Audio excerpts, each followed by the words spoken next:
ಸ್ನೇಹಿತರೆ ನಮಸ್ಕಾರ. 2 ಎಕರೆ 33 ಕುಂಟೆ ಜಾಗ ನೋಡಿದೆ. ರಸ್ತೆ ನೋಡಿದೆ, ಕಾಂಪೌಂಡ್ ಆಗಿರುತ್ತೆ, ಸ್ಲ್ಯಾಬ್ ಕಾಂಪೌಂಡ್ ಆಗಿರುತ್ತೆ. ಜಾಗ ತೋರಿಸಿದ್ದೀನಿ, ಒಳಗಡೆ ಹೋಗ್ತಿದ್ದೀನಿ.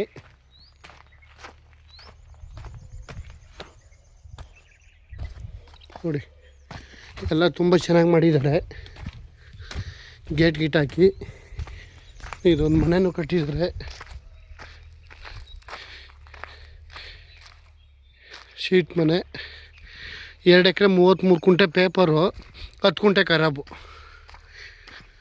ಬೆಂಗಳೂರಿಂದ 90 ಕಿಲೋಮೀಟ್ರ್ ಆಗುತ್ತೆ ಸರ್. ಇದು ಜಾಗ ತುಂಬ ಚೆನ್ನಾಗಿದೆ. ಇವರು 55 ಲಕ್ಷ ಹೇಳ್ತಾರೆ ಒಂದು ಎಕರೆ. ಸ್ಲೈಟ್ಲಿ ನೆಗೋಷಿಯಬಲ್ ಆಗುತ್ತೆ. ಜಾಗ ಮಾತ್ರ ತುಂಬ ಚೆನ್ನಾಗಿದೆ. ಬೆಂಗಳೂರಿಂದ ಒಂದು 90-95 ಕಿಲೋಮೀಟ್ರ್ ಆಗುತ್ತೆ ಜಾಗಕ್ಕೆ. ಸೂಪರಾಗಿದೆ ಜಾಗ ಮಾತ್ರ. ಡಾಂಬರ್ ರೋಡಿಂದ ಒಂದು 3/4 ಕಿಲೋಮೀಟ್ರ್ ಒಳಗಡೆ ಬರಬೇಕು. ಆದರೆ ನಕಸ ರೋಡು, ವಿಲೇಜ್ ನ್ಯಾಪಲ್ಲಿದೆ. ಒಂದು ಚೈನ್ ರಸ್ತೆ, ಅಕ್ಕಪಕ್ಕದಲ್ಲೆಲ್ಲ ಫಾರ್ಮ್ ಹೌಸ್ ಇದೆ. ಜಾಗ ತುಂಬ ಚೆನ್ನಾಗಿದೆ. ಒಳ್ಳೆ ರೆಡ್ ಸೈಲ್ ಭೂಮಿ, ಒಳ್ಳೆ ಸ್ಕ್ವೈರ್ ಆಗಿದೆ, ಬಾಕ್ಸ್ ಟೇಪಲ್ಲಿದೆ.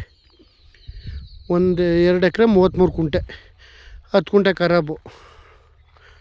ಟೋಟಲು 3 ಎಕರೆ 3 ಕುಂಟೆ ಆಗುತ್ತೆ. ಆದರೆ ಖರಾಬ್ಗೇನು ದುಡ್ಡಿಲ್ಲ. ಪೇಪರ್ ಎಷ್ಟಿದೆ ಅಷ್ಟಕ್ಕೆ ಮಾತ್ರ ದುಡ್ಡು.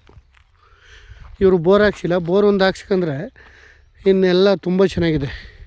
2 ಕಡೆ ಫೆನ್ಸಿಂಗ್ ಮಾಡಬೇಕು, 3 ಕಡೆ ಮಾಡ್ಕೊಂಡ್ರೆ ಒಳ್ಳೆ ಸೂಪರಾಗಿದೆ. ಚೌಕಟ್ಟಾಗಿ ಬಾಕ್ಸ್ ಟೇಪಲ್ಲಿದೆ ಜಾಗ. ಮೈಸೂರಿಂದ ಒಂದು 60 ಕಿಲೋಮೀಟ್ರ್ ಆಗುತ್ತೆ. 55ರಿಂದ 60 ಕಿಲೋಮೀಟ್ರ್ ಆಗುತ್ತೆ ಮೈಸೂರಿಂದ.